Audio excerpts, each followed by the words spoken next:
From the National Catholic Register, this is Register Radio, bringing light and clarity to the news and topics that affect your life. The Vatican has issued new norms on the approval of apparitions and other supernatural phenomena, indicating the dicastery of the doctrine of faith will provide greater oversight and transparency in the handling of these events. Register contributor Jimmy Akin provides his analysis of the new norms. Then we look at the complicated relationship of the Catholic Church and Communist China with Vatican journalist Frank Rocca. I'm Jeanette DeMello, Executive Director of the National Catholic Register and Catholic News Agency, and I'm your host. I'm joined by my co-host Matthew Bunson, Vice President and Editorial Director of EWTN News. The head of the Dicastery of the Doctrine of the Faith, Cardinal Victor Manuel Fernandez, issued a new document titled Norms for Proceeding in the Discernment of Alleged Supernatural Phenomena. It replaces the old standard, which were approved, old norms, which were approved by Pope St. Paul VI in 1978, and it was used for more than 4 decades, even though it was only published in 2011. We're going to be talking about the new norms with Jimmy Akin. Jimmy is a Catholic apologist, author, and podcaster for Catholic Answers. He's also a longtime contributor to the National Catholic Register. Jimmy, it's been such a long time since we've talked on Register Radio. Welcome back. Thank you so much. I'm very pleased to be here, Jeanette. So, Jimmy, today the question seems to be to believe or not to believe in these supernatural or alleged supernatural phenomena, things like Marian apparitions or even Eucharistic miracles, alleged Eucharistic miracles. So the underlying question that the Dicastery for the Doctrine of the Faith takes up seems to be about whether these things are supernatural. So why the new norms? Why were new ones needed? Well, alongside the new norms, Cardinal Fernandez has a kind of prefatory note where he explains the reasons for them, and he cites several of them.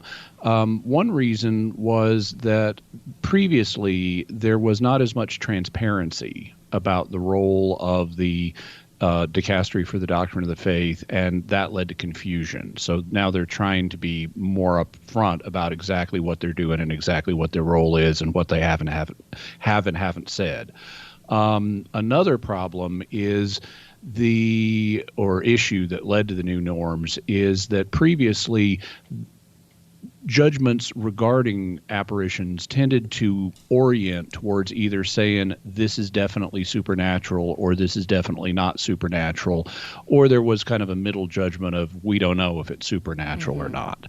And what that did, according to Cardinal Fernandez, was it caused people to think, like if they said it's supernatural, that it caused the faithful to think they must believe it.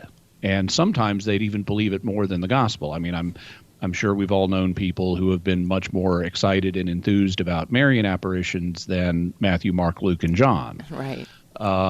So the church has always said, this is not obligatory. You do not have to believe this. This does not take priority over the gospel. And so they wanted to de-emphasize trying to discern, is it supernatural, because people would confuse that with supernatural in the way the Bible is authoritative. Right. And so they wanted to introduce a more nuanced understanding of, it can have actions of the Holy Spirit here, but that doesn't mean that it's pure unalloyed truth or that it has no negative elements.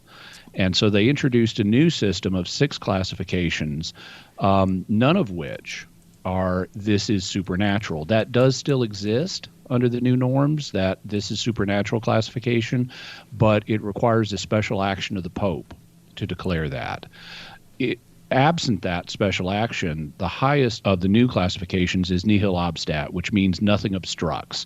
We've got good evidence here for action of the Holy Spirit in connection with this event, and we haven't yet found any notable negative elements.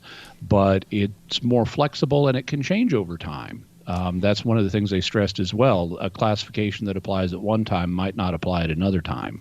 Right, and so on that classification, the new one that there's 6 new ones, but the one that they seem to kind of be pointing to the most is the nihil obstat. This is, nothing stands in the way, as you said, and that's what the Latin means.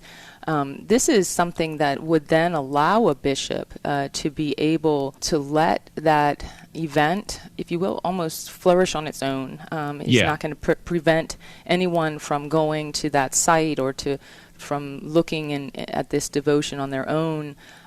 It's recognizing that it could be a private revelation and someone is able to believe in it. Others, though, of the six are a little bit more dissuasive. Some of them really say, no, this really shouldn't be promoted, and the bishop has to act in that way. Can you describe some of the more prohibitive stances? Sure.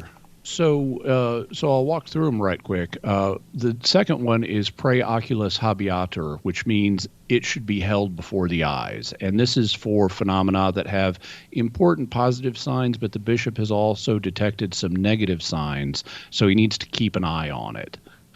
A step down from that, number 3 is curator, which means it is to be attended to, and this is for phenomena that have significant critical elements, but nevertheless they've spread widely. And I'll come back to this one just briefly because I have a thought about why this one exists. Mm-hmm. Basically, the bishop is encouraged not to promote the phenomenon, but to try to find ways to reorient it so that it's pastorally better for the people. Number 4 is sub mandato, which means under mandate. And this is one that's interesting because for this category, the phenomena itself is said to be rich in positive elements. So the phenomena itself is good, but it's being misused in some way. Like there's a group that's exploiting it for financial gain or defying the diocesan bishop or something like that. Number 5 is prohibitor et obstruator, which means hindered and to be blocked. And this is for phenomena that have some positive elements, but big, serious, critical problems too. And basically, the bishop is to publicly declare that you're not to adhere to this, even though it has some positive elements. And then down at the bottom, number 6 is declaratio de non supernaturalitate, which means declaration of non-supernaturalness. This is not supernatural, folks. The show's over. Go home. Right. Jimmy, as we look at these 6 different categories, it's been noted by some analysts already that this does seem to place a lot of stress on the role of the dicastery going forward. Would you agree with that? I think what it does is it highlights the role of the dicastery. It seems to me it's more a matter of transparency, because what happened under the 1978 norms was the local bishop was supposed to do an investigation and reach conclusions, but before he was allowed to report them, he had to go to the dicastery and say, here's what I did and here's what I concluded. Can I make this announcement? And the dicastery would say either yes or no, or they might launch a new investigation. But even if they approved what he was doing, they would say, but keep our name out of it. Don't tell people that we approved this. I assume the reason for that is they didn't want enthusiasts saying, oh, and the Vatican approved, implying that the Vatican did more than just review what the bishop did and say, yeah, that looks reasonable. So what the new norms do is they introduce more transparency so that when the bishop announces his results, it'll be tagged with the consent of the dicastery for the doctrine of the faith. So it makes its role more obvious, but it doesn't seem to me like they're taking notable new control over it in a hands-on manner. Mm-hmm. This is Register Radio on EWTN. I'm talking to Jimmy Akin, and we're talking about the new norms for alleged apparitions or other supernatural events. And Jimmy, I'm most interested really in understanding for those who have been devoted to particular apparitions, things like Fatima or mm-hmm. maybe even Medjugorje or other events that have drawn their devotion. What does this do? The document doesn't actually mention any specific apparition. Right. Not the norms don't. Cardinal Fernandez's introduction does, but the norms themselves don't. Well, this doesn't have any retroactive effects. So there's nothing in this saying we're reclassifying things from the past. They could in the future reclassify things, but for now, the declaration that Fatima was supernatural stands. They haven't done anything to change that. What is more interesting is Medjugorje, because this one has been very controversial. And during the reign of Pope Benedict XVI, the Pope commissioned the CDF, which is what the Dicastery for the Doctrine of the Faith used to be called. He commissioned them to do a study of Medjugorje, and they went and they collected a bunch of data, and they did their analysis, and they submitted it to Pope Francis once he came into office, and we've heard nothing about this for years. And apparently, I mean, the rumor is, and this is just rumor, that they found significant problems with later Medjugorje apparitions, but some of the first ones they thought had more positive elements. And so it looked like we might be heading for a split decision, like some of the Medjugorje apparitions are legitimate and some of them not so much. But we've heard nothing for years. So it seems to me we're likely to finally get a ruling. And I suspect the ruling is number 3. It makes sense if you've got a big worldwide controversial apparition that's hard to analyze with the existing criteria, to revise the criteria, which is what they've now done. And so if you read down the list based on what we know about what the CDF has done, it sounds like they're setting us up to finally give us a ruling on Medjugorje. And it sounds to me, my guess, I could be wrong, but my guess is they're gonna put it in number 3, curator, which is for ones that have significant critical elements, meaning problems, but have nevertheless spread widely and are connected with verifiable spiritual fruits. And in this case, the bishop is not to encourage the phenomena, but to, quote, seek out alternative expressions of devotion and possibly reorient its spiritual and pastoral aspects. So that just sounds like Absolutely. what we know about Medjugorje in terms of what the CDF has thought. Well, obviously, we're left with many more questions as we see how these norms are applied. We invite our listeners to go to ncregister.com. You can read the Catholic News Agency's story there about this. New norms give Vatican greater say on alleged apparitions, and you'll find analysis at ncregister.com as well. Jimmy, thank you for joining us. My pleasure. When we come back, Vatican journalist Frank Rocca will talk to us about the Catholic Church in China. This is Register Radio on EWTN. Stay tuned for more.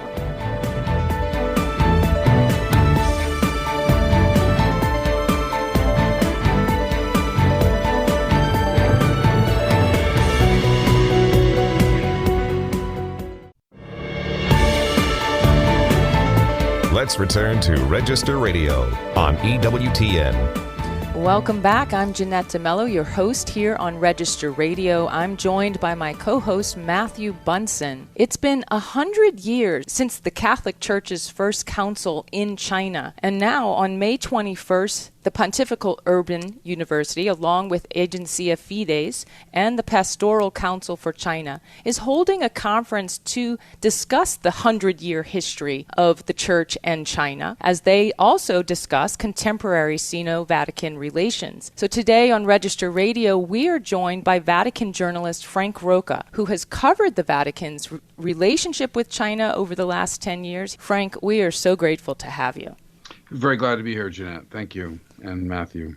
So in this conversation, I mean, we're not going to go back to this 100 years. It would take much more than our segment on today's show. But we do want to have a conversation about where the Church and China is today. And in order to do that, we have to kind of recognize a reality that's existed on the ground for many years now. It's this reality of an official church and a so-called underground church. What is happening there? Well, shortly after the Communist Revolution in China in 1949, the government and the party set up this Catholic Patriotic Association, basically a government-run church there. But there were some parts of the Catholic community that resisted that. and they constituted the so-called underground church. We say so-called because they weren't literally, not only because they weren't literally underground, but because they were known to the authorities. They weren't usually secret, and they were sometimes tolerated, but it was a very precarious and remains a very precarious situation. And today, we don't know the exact proportions. It is said there are about 10 million Catholics in China, and the proportion of them in the so-called underground church is shrinking, has been shrinking, in part because the Vatican increasingly cooperates with the official church. Right, and that's what we want to discuss today, really, are the increased relations between the Vatican and China. This has been, it's been since 2018, I believe, that there's been this agreement. And so you have seen, as you've covered the Vatican and China over these years, quite a bit of change in the relationship. What are some of the markers of the change in Vatican-China relations? Well, yeah. In fact, one of the first stories I covered, one of the first big stories I covered when I started covering the Vatican in 2007 was Pope Benedict's open letter to the Catholics of China, and in which he said, on the one hand, that the Catholic Church does not seek to overthrow the political system in China, but that it also said that Rome insists on its prerogative of choosing bishops in China. So there was a kind of cautious dialogue, rapprochement under Benedict. After there had been a lot of tension toward the end of John Paul's pontificate, Benedict, there was a kind of cautious, attempt at dialogue. Under Francis, that's really accelerated, leading up to, well, of course, including the 2018 agreement that you mentioned on the selection of bishops, in which the two sides agreed to select on bishops. And Francis has been very eager to have good relations with China. Frank, one of the overhanging realities of the China-Vatican deal is this process of Sinicization, especially under Chinese Premier Xi Jinping. What does that exactly entail, and what are the threats for the Church and for all religions in China? Yeah, that's right. It's good that you mentioned, Matthew, that this applies. There are the 5 official religions that are approved in China, and Catholicism is one of them. But Xi Jinping especially, the term precedes him, but he's really made a big emphasis not only on religion, but Chinifying everything. And now some people in the Vatican have compared this, likened this to enculturation, which we know about as a process of, explaining the Catholic faith in the terms of the local culture and in worship, and we're all familiar with that to some extent. But this is something that's very much more political, and it largely has to do with aligning yourself with the teachings of the Communist Party of China. So it's not just about Chinese traditional Chinese culture. So that's where a lot of the underground people are still very, very resistant. That's right, and you mentioned, Frank, that the underground church is really shrinking. And in an article you wrote for The Atlantic just recently, it's titled "The Vatican's Gamble with Beijing is Costing China Catholics." You describe in that the underground church is really struggling in a sense, and yet there's a sort of lethargy, if you will, in the official church. What is happening in these two churches as one kind of constricts, at least visibly, and the other seems to just be getting by? Yeah, there is a kind of paradox, as it was described to me. On the one hand, in effect, the Vatican has been encouraging underground bishops, underground clergy to join the official church to end this kind of split. So that on the one hand has bolstered the official church, but at the same and the underground church is very discouraged. I've been told, it finds it hard to evangelize. It's more restricted. It's pressured by. It's under greater pressure from the state.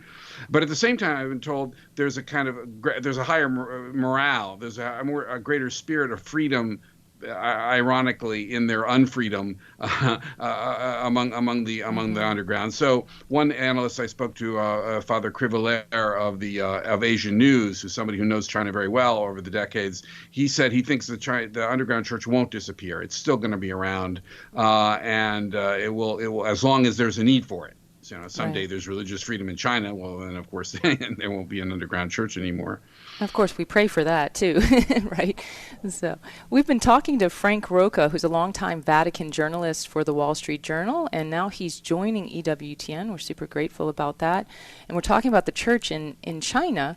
I'm going to pivot, though, for a minute to Matthew Bunson. At the beginning, at the introduction, I mentioned this conference, Matthew, that's taking place next week on May 21st, and it's a conference that's looking at 100 years of history with the Vatican and China. What are, just very briefly, some key markers we should be aware of?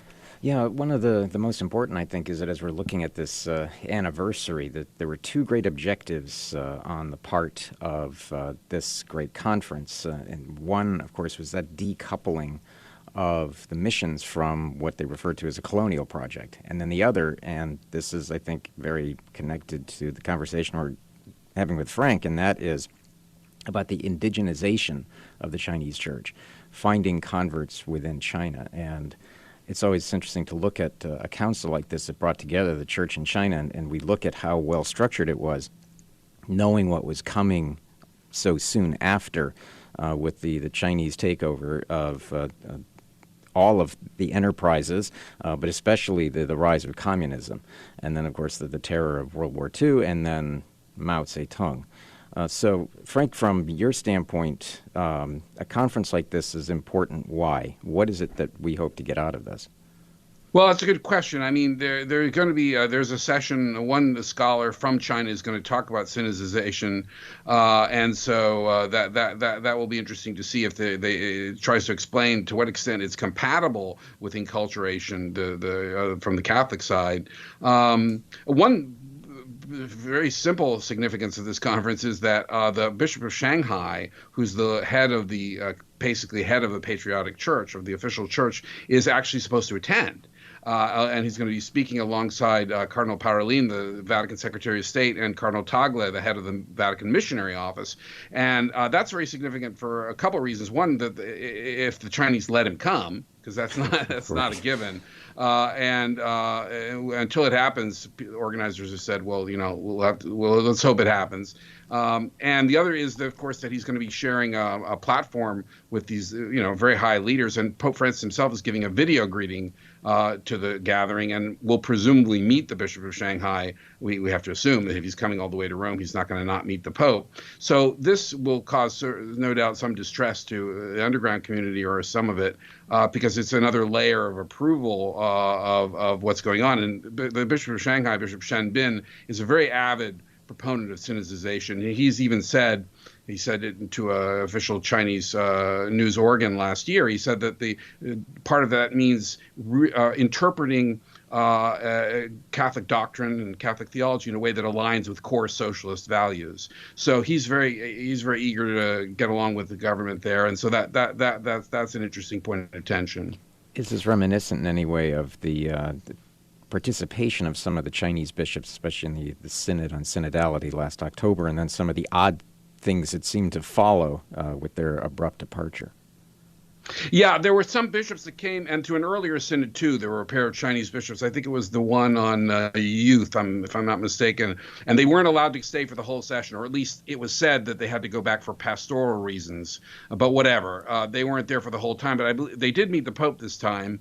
And they spoke to a Vatican media organ. Certainly, they didn't speak to the press at large. And I would be very surprised if Bishop Shen Bin talks to reporters, although we'll, of course, be eager to talk to him. Mm-hmm. Frank, I mean, we're talking about all of these restrictions. We have restrictions on bishops and what they can and can't do. We have restrictions on youth and how youth can be educated in the Catholic faith. They have to register and things like that to attend Mass and other liturgical events. It's a quite a bit of restriction. And I know we don't have time to get very deeply in this, and your article at The Atlantic does, but this, though, the Pope sees this agreement as something positive, and it kind of reflects the larger realities of his pontificate in some ways, and you've written about that. If you could just briefly tell us, what is his aim? Yeah, well, the Pope has been pretty sanguine about it. I mean, some of the Archbishop Gallagher is the equivalent of a foreign minister, has been a little more sober and saying it's the best deal we could get. It wasn't great, but I think the Pope. I mean, a couple of things that are particular about this Pope. One is that he is very emphasizes dialogue with the non-Catholic world broadly. Let's say, whether that's Islam or whether in this case it's an atheistic,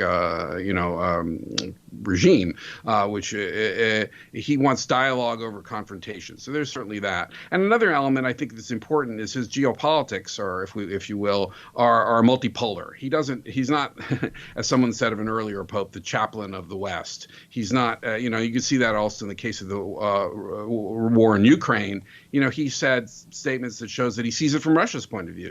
He thinks that maybe Russia was provoked by the expansion of NATO. So, it's a surprise, I think, to many Americans, right and left, to the extent to which people in the Vatican or around the Vatican or in other parts of the church in the world see China as not necessarily a malign force and maybe a useful counterweight to U.S. dominance. There's a lot of that, and to a way that perhaps, to the extent that perhaps for us Americans is surprising. Well, Frank, thank you so much for joining us here on Register Radio. Thank you. So you can find Frank Rocca, who's a longtime Vatican journalist for the Wall Street Journal, who's now joining EWTN as a senior Vatican analyst. You can find his work at the Atlantic. He just wrote an article on China and the Vatican. It's titled, "The Vatican's Gamble with Beijing is Costing China's Catholics." Thank you for joining us here on Register Radio. I'm Jeanette DeMello. I'm together with Matthew Bunson and our producer, Ace McKay. I pray God bless you. Until next week.